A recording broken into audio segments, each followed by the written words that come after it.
Now like I said, pápápá ni mo fẹ́ fi ṣe ìròyìn kan ló ń lọ káàkiri tó jẹ́ káwọn èèyàn máa pè mí béèrè lọ́ọ̀ mi pé bóun ló ṣe jẹ́. Àwọn ọ̀tá lọ síwájú náà ni wọ́n ń pín ròyìn ọ̀hún káàkiri wípé wọ́n arrest mi. Ẹni tó ra stíkà fún mi ẹ̀ ní mọ̀bànújẹ́ lágbára Ọlọ́run.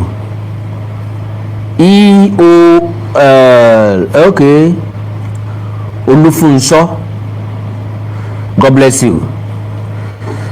So now wọ́n ń pè ìròyìn ọ̀hún káàkiri pé ìyá àti bàbá àwọn wà ní akóló DSS, pé mọ́mí àti dádì àwọn wà ní custody DSS. Mi ò ní threat láti sọ̀rọ̀ nípa ìtẹ́lẹ̀tẹ́lẹ̀, ṣùgbọ́n àwọn èèyàn ni wọn ò jẹ́ ń sinmi. Wọ́n ní àfihàn kí n jáde because mo ti lọ sí Ìbàdàn látàárọ̀, mo ẹ̀sẹ̀ ń padà dé ni ó sì ó fẹ́ rẹ̀ mí díẹ̀, ṣùgbọ́n mo á wò pé òpin ní sọlá àti pàápàá ìfẹ́ mi làwọn èèyàn wọ̀nyí ní. Kì í ṣe èèyàn kan, kì í ṣe èèyàn méjì, kì í ṣe èèyàn mẹ́ta, kì í ṣe èèyàn mẹ́rin tí wọ́n sọ bẹ́ẹ̀. So mo á wò pé èyí ni kádé forí bíbẹ́ sí ìkọ̀sọ́ba tí mò jẹ. So ìfẹ́ làwọn èèyàn yìí ní, ó yẹ kémi náà reciprocate. Ìdí pàtàkì nu tí mo fi ní ó yẹ kí n jáde láti sọ̀rọ̀. So now láti bí ọjọ́ bíi mẹ́ta kan làwọn blogger Ọ̀yọ́ tàbí ọmọ Ọ̀yọ́ ni wọ́n ti ń paste picture mi here and there lórí page wọn pẹ̀lú oríṣiríṣi title àti topic.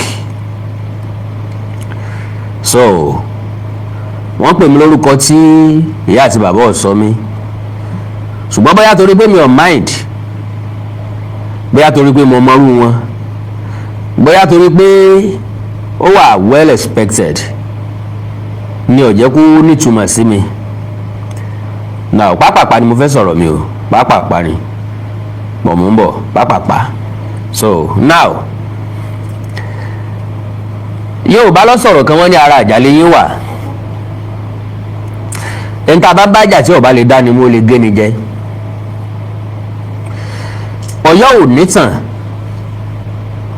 tí wọ́n fi gbé ìjà tí wọ́n dálẹ̀ yìí lẹ́sẹ̀. Àǹtí ẹ bá dẹ̀ gbọ́ mi lọ́pọ̀lọpọ̀ ìgbà mo sọ wípé ìtàn yìí ò lè gbé Ọ̀yọ́, so kò lè gbé wọn, kò lè gbé Ọ̀yọ́ rárá. With that wọ́n á náà fi resort sí insult, náà fi ṣe AI video, AI picture láti tàbùkù Ọọ̀ni, láti tàbùkù bàbá wọn lọ́wọ́, láti tàbùkù bàbá wọn ọba Gándì ọba Ògbómọ̀ṣọ́, láti tàbùkù bàbá wọn Olúbàdàn àti bẹ́ẹ̀ bẹ́ẹ̀ lọ. So èmi àti madam tí wọ́n pè ní Títílayọ̀ ò ní wọ́n tó wá rágbá báyìí o, ilé ipò o. So wọ́n kọ́kọ́ ntí Ọ̀yọ́ Legacy Ọ̀yọ́ Empire Diary ntọ́ ọkọ̀ post lélẹ́yìí, if Nigeria take law serious, ó gbé picture mi ló kọ àpilẹ̀ ló kọ nǹkan sí o. If Nigeria take law serious, this guy should have been arrested by now. He keep abusing Aláàfin every day. Mo dẹ̀ ti béèrè wípé kí wọ́n jọ̀ kan bá mú bí tí mo ti bú bàbá wa Aláàfin Ọ̀wọ̀ Adé jáde, títí dòní ẹnìkan kò tí ì nǹkan kan mú jáde. Ṣùgbọ́n ọ̀pọ̀lọpọ̀ náà ni wọ́n ń sọ wípé mò ń bú Aláàfin, mò ń bú Aláàfin, mò ń bú Aláàfin, mò ń bú Aláàfin. Mo wá ń béèrè pé abojú mo fi bú Aláàfin ni àbá bímú. Àwọn t'Aláàfin Ọ̀wọ̀ Adé tara wọn jáde ni mò ń bú ni àbí ta gangan ni. Ẹnìkan kò rí nǹkan kan mú jáde. So lẹ́yìn ẹ̀ Ọ̀yọ́ Empire Diary ó pèsè picture èmi àti ọmọọba Moses Ọláfárẹ́, ẹni tó jẹ́ media assistant Ọọ̀ni. Wọ́n kọ this is Awikonko and Moses, both are olórí burúkú, bó ti ẹ̀ jẹ́ kí bàbá àti ìyá wọn olórí burúkú, both are olórí burúkú. This Moses is Abore social media manager, He is the one sponsoring Awikonko. Plan to arrest them is ongoing. Ọ̀dà tí plan to arrest us ti bá ongoing. Kí wàá làbùrọ̀ tún máa parọ́ níta wípé wọ́n ti arrest bàbá wọn. Ọ̀dà this same Ọ̀yọ́ Empire Diary. Only if you follow me, not to learn, but to advise me, e no go better for you. Go and advise Awikonko and Ologundudu. So now nínú eléyìí tí wọ́n ń pín káàkiri táwọn èèyàn ń rí tí wọ́n fi ń pè mí òun náà lélẹ̀ breaking news. Victor Adédayọ̀ ló pòsí ẹ o. Breaking news. Ilé-Ifẹ̀ bloggers Awikonko and Titilayo were taken into custody today at 3:34 p.m. by DSS. They face allegations of cyber harassment, stalking, cyber terrorism, bullying and harassment, as well as charges related to AI and fabricated precedent crimes. Now, èmi àti Madam Titilayo ni wọ́n fi odú di ẹ̀sùn eléyìí kàn. Ṣùgbọ́n tó jẹ́ aládùn ara mi tó mú mi wà fulfilled ni pé ní péèjì wọn gangan náà ìpè ọjọ́ mọ́lẹ̀ òye. Àwọn ọmọ káàárọ̀ òjìrè wọ́n lépè ni wípé èyí tí Awikonko àti Titilayo tẹ́ wí bá fi wà láti mọ́lé ó yẹ kí wọ́n ti pa ẹ̀yìn dànù ìwọ tó post kìíní because guy kan náà ń bẹ láàrin wọn tó gbèrè lákìkáká òun ló post eléyìí. Adédayọ̀ ló máa orchestrate ẹ̀ Akékaka Ajíṣebí Ọ̀yọ́ àti Ọ̀yọ́ Empire Legacy àwọn ni wọ́n máa náà jọ ń pín káàkiri. Àkọ́kọ́ mo mọ̀ wípé ẹ̀yin olólùfẹ́ mi mọ̀ pé kò sẹ́ni tó mú mi wọn ò sì arrest mi, ṣùgbọ́n mo tó láǹfààní àti sọ wípé mi ò ṣẹ̀ ẹ̀ṣẹ̀ tẹ́nì kankan fi lè arrest mi tàbí téèyàn kankan fi lè dúnkokò mọ́ mi. Ìtàn là ń sọ. Ẹni tí ó bá tẹ́ lọ́rùn kó lọ yẹ̀ ìwé ìtàn wò. Wọ́n máa ń pèèyàn ló fúnra ẹ̀ rà ẹ̀ kó pa fún ẹ̀ mọ́. Do you know pé láti ìgbà tí wọ́n ti yan alága àgbìmọ̀ lọ́balọ́ba lọ́yọ́ ti ń dẹ́yẹ sí Ìbàdàn, lọ́yọ́ ti ń dẹ́yẹ sí bàbá wa Adéwọ̀lú Ládọjà. Oríṣiríṣi ọ̀nà ni wọ́n ń gbà. Ayẹyẹ 50 ọdún tí wọ́n dá ìpínlẹ̀ Ọ̀yọ́ sílẹ̀, ìpínlẹ̀ Ògùn, ìpínlẹ̀ Oǹdó tí wọ́n ṣe ń lu Ìbàdàn, ọ̀pọ̀lọpọ̀ ọba ló pèsè síbẹ̀. Aláàfin Ọ̀yọ́ lọ lóòótọ́, bàbá Sanwó Ògbómọ̀ṣọ́ náà lọ. Ntọ́fà tí kìíní òfin lọ tí kejì òfin lọ àmọ́ o, ṣùgbọ́n Ọ̀yọ́ nìkan làtẹ̀jáde ti jáde, àtẹ̀jáde ìbínú. Wọ́n pèsè picture bàbá Olúbàdàn, alága àti àwọn àga rẹ̀, chairman and his chairs, pé kí Olúbàdàn nìkan máa dájókòó sórí àga. Ǹjẹ́ mi wá ní láti sọ fún ọ ni pé ìbànújẹ́ ni kò túlù. Bí pásítọ̀ bá jáde láyé lọ́jọ́ sátidé, àwáyìn ọ̀ní ọ̀gbẹ̀nu ọmọ ìjọ́njọ́ Sunday. Then àwọn Ìbàdàn ṣàjọyọ̀, kọ̀lọ̀kọ̀lọ̀ wọ̀lú, àgbébọ̀ adìẹ ń dó ọ̀nyọ̀. Àwa ní ká béèrè lọ́wọ́ ẹ̀ wípé sọ ti gbọ́ rí nínú ìtàn wípé èèyàn ni kọ̀lọ̀kọ̀lọ̀ ń pa á jẹ bí ìbá sadìẹ kí wá ní mójú ẹ̀ wá. Wọ́n sọ̀rọ̀ nípa Ìbàdàn state, inú Ọ̀yọ́ ń dùn pé kí Ìbàdàn tiẹ̀ máa lọ. Now àwọn ìlú wo ni ó kù pẹ̀lú Ìbàdàn àbí àwọn ìlú wo ni ó kù pẹ̀lú Ọ̀yọ́? Yóò kù Ògbómọ̀ṣọ́ pẹ̀lú Ọ̀yọ́, yóò kù Òkè Ògùn pẹ̀lú Ọ̀yọ́. Sáwọn àtògbómọ̀ṣọ́ ló ní yọ dragẹ̀. Ṣé wọ́n gbé state sí Ọ̀yọ́ kí wọ́n gbé capital náà sọ́yọ́? Because kò tí ì yé mi. Lóòótọ́ wọ́n mọ̀ fún wọn ní allocation láti federal, ṣé lẹ́yìn nìkan náà fún wọn gbọ́ bùkátà lù. Ok, so shall it be tó bá rí bẹ́ẹ̀. Now ìròyìn míì tó jáde látọ̀dọ̀ àwọn bad element yìí òun náà ní eléyìí tí olórí burúkú ọmọ àdánù tí wọ́n ń pè ní Adédayọ̀ Victor yẹn tó gbé jáde. Tony breaking news: the lawmakers in Osun State have just approved a bill for the rotation of the Osun State Council of Traditional Rulers. The bill will take effect next month with the Owa Obokun of Ijesha land serving as the new chair for 2 years. Congratulations to Kábíyèsí. Ntí máa ń bàyàn lọ́kàn jẹ́ fún wọn ni pé àwọn ò rí ìròyìn gidi gbé jáde. Welcome to my fans, Mr. Olufonso, God bless you. Wọ́n ti darapọ̀ mọ́ subscription, wọ́n ti subscribe. Now kò ní wípé béèyàn bá fẹ́ gbéròyìn jáde, ìròyìn tí wọ́n ń gbèyàn lẹ́sẹ̀ ní ìròyìn òtítọ́ àti ìròyìn òdodo. Everybody ti mọ̀ pé tó bá tọ̀yọ́ wá nìsín irọ́ àti ẹ̀tàn ni, because wọn rí nǹkan gidi sọ, wọn ò lóòótọ́ kankan lẹ́nu. Now wọ́n sẹ́ndì kiri ọ̀hún sí mi, but nígbà tẹ́mi ti mọ̀ pé rọ ni mi kò kàn wù mí láti dá sí i, ṣùgbọ́n láti Ọ̀ṣun gangan fúnra lára wọn, ẹni tó jẹ́ abẹnugan ilé ìgbìmọ̀ asòfin ìpínlẹ̀ Ọ̀ṣun, wọ́n dáhùn fúnra wọn, wọ́n dismiss ẹ̀. Now olórí burúkú ọmọ tó gbé ilé ìrìn náà jáde, aṣíwájú ọmọ Yorùbá, àwọn ọmọ Ọ̀yọ́ ni. Now the Osun State dismisses letter removing Ooni as Oba's Council permanent chairman. Torí pé àti rí pé olórí burúkú wọn wẹ̀ ní kúnra ni. Ìgbà tí ìtàn adìẹ ti di pínpín lọ́yọ̀ state ni wàhálà ilé ayé Ọ̀yọ́ ti bẹ̀rẹ̀. Ìtàn adìẹ di pínpín láàrin Olúbàdàn, Aláàfin, Ṣọ̀ún Ògbómọ̀ṣọ́. Ṣùgbọ́n a mọ̀ wípé Aláàfin ò ní àtẹ́ǹdì, agbọ̀nrín tó sòpa ni ìdùnnú alápàtà, ìdùnnú ọdẹ ni, màálù tó yọ kí ìdùnnú alápàtà ni. Yóò wà láàrin bàbá Olúbàdàn àti Ṣọ̀ún Ògbómọ̀ṣọ́, wọ́n rò tètè láàrin ara wọn. Tí Ìbàdàn state yóò fi wáyé, tí Ìbàdàn state bá wáyé, Aláàfin tó padà sí lókà nù. Kò jù bá náà lọ. Aláàfin padà sí lókà. Kò sí ìyí ọmọ Ọ̀yọ́ kankan ní ìsìn, ó dìgbà tí kìíní yẹn bá ṣẹlẹ̀ kán tó wá understand nǹkan tí mò ń sọ. So the Speaker of the Osun State House of Assembly, Adewale Egbedun, has dismissed a letter. God bless you, Mr. Olufonso, another sticker. Mi ní wáyé tí lágbára Ọlọ́run. The Speaker of the Osun State House of Assembly, Adewale Egbedun, has dismissed a letter said to be awaiting approval of the lawmakers authorizing rotational chairmanship for the Osun Council of Obas. This was contained in a statement signed and released by the Chief Press Secretary to the Speaker, Olamide Tiamiyu.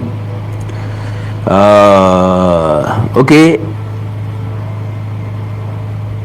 Mr. Temi Adeleke, àwọn náà ti subscribe sí channel wa. God bless you, sir. Mi ní wáyé tí, sir. So this was contained in a statement signed and released by the Chief Press Secretary to the Speaker, Olamide Tiamiyu, obtained by our correspondent in Osogbo on Monday. Egbedun said a Facebook account with the name Aṣíwájú Ọmọ Yorùbá has said the Assembly had received a letter concerning the rotation of chairmanship among traditional rulers in Osun State. The lawmaker, who said office of the Speaker of the Osun State House of Assembly unequivocally dismisses as false and misleading the publication circulated by pseudo Facebook page operating under the name Aṣíwájú Ọmọ Yorùbá, insisted that he did not authorize any letter authorizing rotational chairmanship among Obas. Ẹ jẹ́ kí n sáré appreciate Mr. One Oti, the One Oti. God bless you, sir. Mi ní wáyé tí o. Okay, ṣé Dorothy ni? Ọ̀dọ́ òkè Dorothy. Okay, wọ́n kà wọ́n kan ní capital letter, wọ́n kà wọ́n kan small letter. Mi ní wáyé tí, sir. Ẹ ní wọ́n tẹ́ jẹ ti ẹ̀ ní wọ́n tẹ́ náà ti lágbára Ọlọ́run. So chairmanship among traditional rulers in Osun State. The lawmaker who said, okay, authorizing rotational chairmanship among Osun Obas. He said, and I quote, at no time did the Speaker, Right Honourable Adewale Olumide Egbedun, received or authorized any letter concerning the rotation of chairmanship among traditional rulers in Osun State, nor was any such matter presented or contemplated before the House or its Committee on Chieftaincy matter. The claim is entirely fabricated and does not reflect the legislative activities or records of the assembly. This pseudo Facebook page is clearly engaged in deliberate mischief, spreading unfounded information with the intent to mislead the public, provoke unnecessary tension, and undermine the credibility of the Osun State House of Assembly. Egbedun said. He said it was irresponsible to circulate a post that attempted to exploit sensitive traditional and cultural issues for ulterior motives, noting that, and I quote, the Speaker strongly condemns this conduct and reiterates that the Assembly conducts its affairs strictly in line with constitutional provision and established legislative procedures.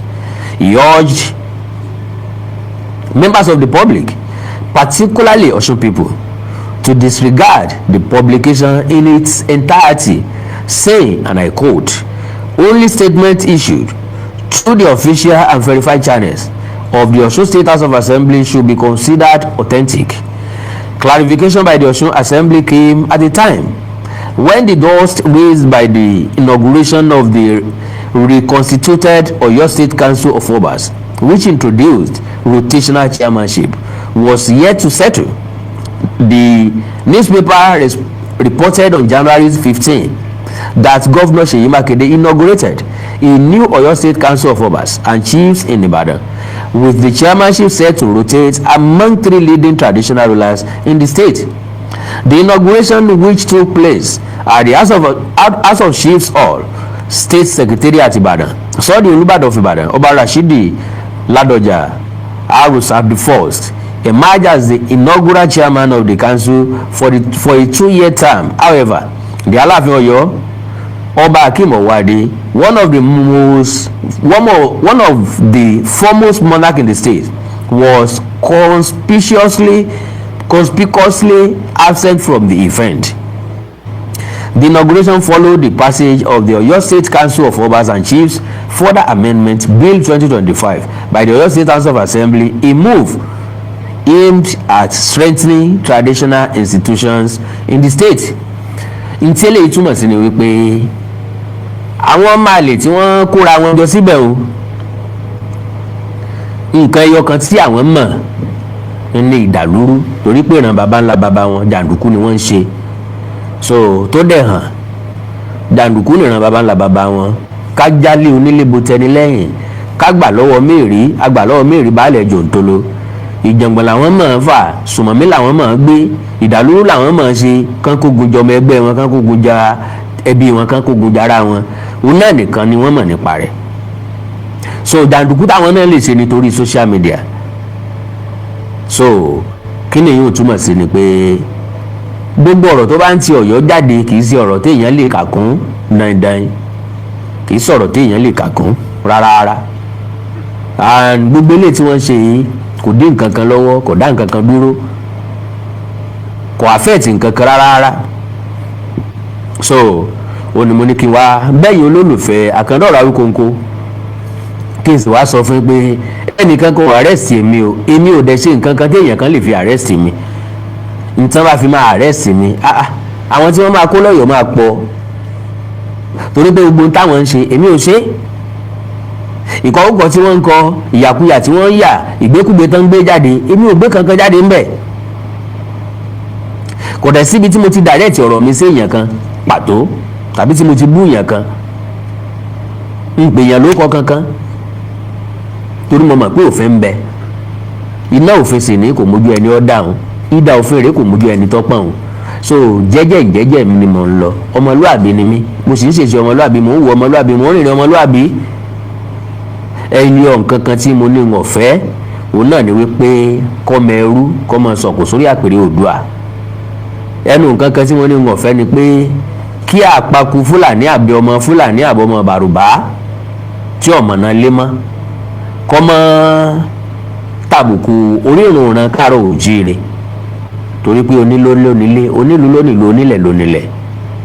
kò wá sí ọmọ onílùú tó máa fẹ́ kí ìlú òun ó tú bí ilé tí wọ́n bá tú tọ́jẹ́ pé àjèjì ni wọ́n bi tí wọ́n wà àtìkú wọn wá ṣe lágbára Ọlọ́run nípa pé gómìnà Ṣèyí Mákindé fẹ́ fi alágọ̀ ọ̀já tuntun jẹ nínú oṣù kejì á sọ̀rọ̀ nípa rẹ̀ lọ́la pẹ̀lú ògo Ọlọ́run kọ́ lọ́wọ́ bá nínú àánú ẹ̀ kọ́kọ́ dá wa síná kó jí wa sí mọ́lẹ̀ àlàyé torí pé a gbọ́dọ̀ mọ sọ pé báyìí ni mo ṣe lọ́la òní nìkan la lè sọ nípa rẹ̀ ṣùgbọ́n tọ́lọ́run bá dá wa sí tó sì kàwá máa wà lẹ̀ àyè ọkàn tá a láǹfààní àti sọ̀rọ̀ lọ́la á sọ̀rọ̀ nípa rẹ̀ kí ni tá a fẹ́ sọ nípa rẹ̀ àwọn kan sọ wípé ìsàlẹ̀ Ọ̀yọ́ nìkan nílẹ̀ àgọ́ ọ̀já pé àwọn ibi tó kù ọlọ́yọ̀ ló ní so á sọ̀rọ̀ nípa rẹ̀ lọ́la lágbára Ọlọ́run àná ọlọ́wà láyò ní fèsì lọ gbogbo ẹ̀yin tẹ́ ra síkà fún mi pátápátá ẹ̀ ní mọ̀ nira o ẹ̀yin náà wá fẹ́ ra síkà fún mi ẹ lórí ọ̀fẹ́ àtàǹfààní ẹ̀ o láti rà fún mi o ibi tẹ́ ti ń wò mí ìsàlẹ̀ yìí náà lẹ́ẹ̀tì rà fún mi ẹ dákun o ibi tẹ́ ti ń wò mí ìsàlẹ̀ ẹ máa rí dọ́là sáyìn bẹ̀ ẹ kílíkì lórí ẹ̀ níbẹ̀ bá wá rí ń bẹ̀ ibi tẹ́ ti ń wò mí náà ẹ máa rí thanks àmì kan tán kọ thanks sí tẹ́ bá kílíkì lórí yẹn náà ó máa gbé débi tí àwọn síkà yẹn wà God bless you so mi ò ní wáyé tí ẹ̀yin náà ní wá mi tì lágbára Ọlọ́run alágọ̀ ọ̀já yóò gbalẹ̀ wọn ìran alọ́nilọ́wọ́ gbà bẹ́ẹ̀ ni ọlọ́tí aláìlójútì ẹ̀dá bí wọ́n ṣe rí nu bandit and terror ni baba ńlá honestly bí wọ́n ṣe jẹ́nu lágbára Ọlọ́run á sọ̀rọ̀ nípa rẹ̀ lọ́la nígbà tá a bá ń sọ̀rọ̀ nípa àgọ́ ọ̀já ẹ fẹ́ ra sticker fún mi ẹ sì lè ra fún mi nígbà parí program náà ẹ sì lè ra fún mi kí n déètì òní nù ní 28 ọ̀la 29 ọ̀tún la 30 ìjọ òní oṣù ọ̀parí mbọ oṣù ọ̀parí ní Saturday àbí so Sunday ní ọjọ́ kìíní alright kọ́ lọ́wọ́ dá wa sí àná olódùmọ̀ nífẹ̀ẹ́ ní kọ́kàn wá sílẹ̀ ilé onílé wa tọ̀nà nínú àwa wọlé ẹni kan arrest mi o mi ò ṣe nǹkan kan tó fi máa arrest mi o pẹ̀lú ògo Ọlọ́run base film God bless you mo rọ́wọ́ yín o mo rí sticker tẹ́ra fún mi o nínú kan tán kẹ́ tó rí kan lágbára Ọlọ́run ẹ jẹ́ n dúró kí n gba sticker díẹ̀ sí ṣé kí n dúró kí n gba sticker díẹ̀ sí ìṣẹ́jú kan ìṣẹ́jú kan ìṣẹ́jú kan ìṣẹ́jú kan ìṣẹ́jú kan ìṣẹ́jú kan ìṣẹ́jú kan 1 minute 1 minute 1 minute 1 minute 1 minute 1 minute 1 minute 1 minute ẹ jẹ́ kí n wo bóyá mo rí èèyàn kan tàbí méjì tí ó pè mí +234 915 147 9599 +234 915 147 9599 nọ́mbà tẹ́ máa láǹfààní láti pè mí sínú +234 915 147 9599 ẹ dẹ̀ lè pè mí sí WhatsApp mi tọ́ yẹn náà o 090 851 0904 851 9362 ẹ lè pè mí sórí ẹ̀ náà tó bá lọ ó kàn jẹ́ pé kí lẹ́yìn ó tó lóòdù tán ọjọ́ ó ti lọ ok ẹnìkan ra síkà fún mi ẹnìkan ra síkà fún mi ok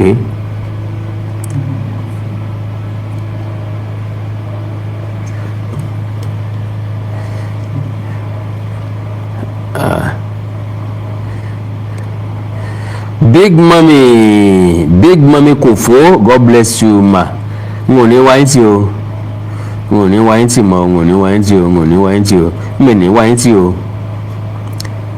so àwọn ni wọ́n ra síkà fún mi mo mọ̀ ọ́ lóore o bákan náà Mr. Oketade Jude ẹ̀nọ́dún yẹn ṣé mo gbà ok mbọ o ok Mr. Oketajudeen Ọdúnyẹmí báwo orúkọ yẹn ti papọ̀ ní òjẹ́ rí dáadáa o God bless you sir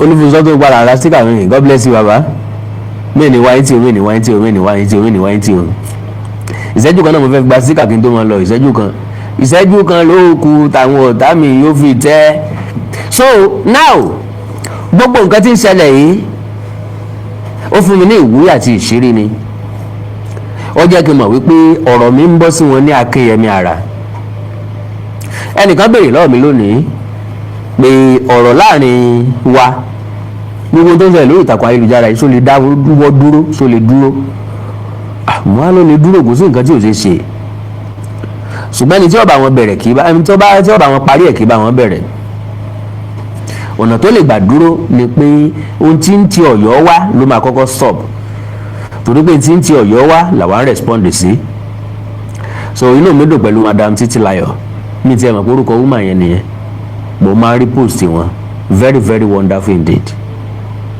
very very wonderful a woman so máa rí post wọn mo máa appreciate wọn mi bá wọn sọ̀rọ̀ rí àjọ sọ̀rọ̀ rí but mo ṣáà máa ń ríṣẹ́ gidi tí wọ́n ń ṣe mo dẹ̀ mọ̀ wípé obìnrin takuntakun ni wọ́n so ó túmọ̀ sí wípé woman yìí hì tí wọ́n níbìkan Awíkonko hì tí wọ́n níbìkan ọ̀rọ̀ yẹn wá ń dùn wọ́n láwọn ibìkan dóò gbogbo nǹkan tí wọ́n ń ṣe àwọn ò bínú sí kí wá tó ní fake news gbígbé jáde ẹ̀ ń plan láti arrest ta ni ṣé wọ́n yí arrest eku àbí wọ́n ti ń arrest eku ni wọ́n yí arrest eku bí àṣàbúrò mi kan alọ́gà ọlọ́pàá ìmẹ́ku so because gbẹ̀yìn ọ̀bá rìn ní àwàsà àwọn ìfèkùrọ̀ lọ ní òwú àtẹ́nìyàn kó fi arrest mi ní ìjalè ní ìgbọmọsowó ní ìdófàdíyá nílùú jìbìtì ìlú yẹn jìbìtì so jẹ́jẹ́ mi ni mò ń lọ so kò jù bá ń lọ o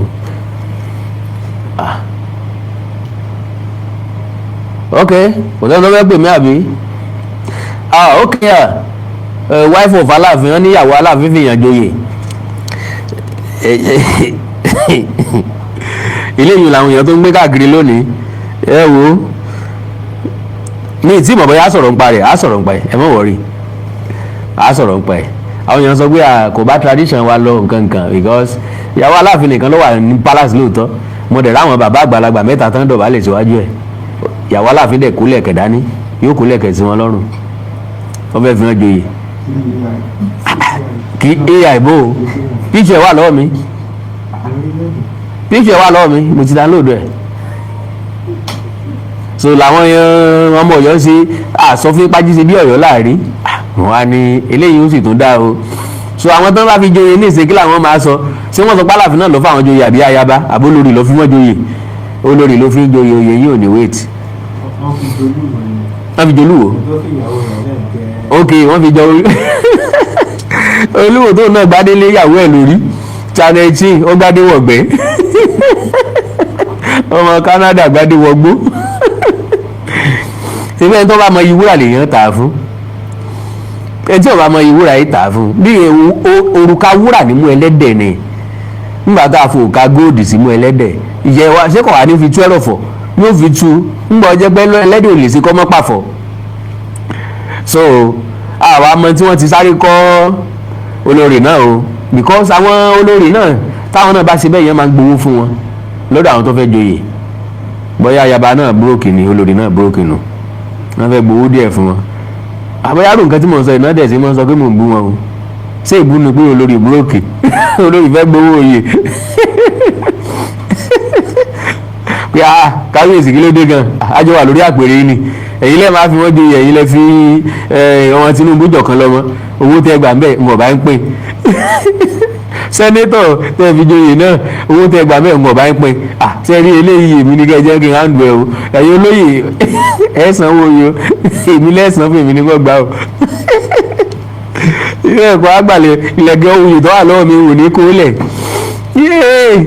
orí ìyá mi ẹlẹ́kọ̀ọ́ kọ́ lọ́wọ́ ṣàánú wa so àwọn ọmọ Ọ̀yọ́ ní báwọn ti fẹ́ nǹkan wọn nu wọn bó ti tẹ́ wọn lọ bó ti tẹ́ àwọn lọ́rùn nu oríṣiríṣi àrà ni làwọn máa ń dáńtà wọn oríṣiríṣi ọ̀bẹ lọ́jọ́ kú erin àlùmọ́ńjèrè ètè lọ́jọ́ kásàrà oríṣiríṣi bàtà lọ́jọ́ mọ́sálásí jímọ̀ oríṣiríṣi bàtà lẹ́nu ọ̀nà síráfù chọ́ọ̀chì wa nu so ó túmọ̀ sí pé kò sí nǹkan tí ò lè tọ̀yọ́ wa èmi ò fẹ́ gbogbo ara ní interest inú ẹ̀ tẹ́lẹ̀ mo ti rí ṣùgbọ́n mi rò pé gbogbo ọ̀rọ̀ tí bá ń ṣẹlẹ̀ lọ́yọ̀ọ́ mi fẹ́ dá sí ju kí n base lórí ìtàn tí mò ń sọ yẹn lọ ìyẹn ló kàn mí gbogbo rọ́tọ́ ń pa ká tú síta béèrè ta béèrè lọ́wọ́ ọ̀rẹ́ wa àrí òpùrọ́ tó ló ń pìtàn tó ní òun nìkan ló ń pìtàn kò tí ì sọ fún wa mo ọ̀gbẹ́ yìí náà ti bá pàdé nínú fídíò tí mo ẹsẹ̀ release wọ́n ní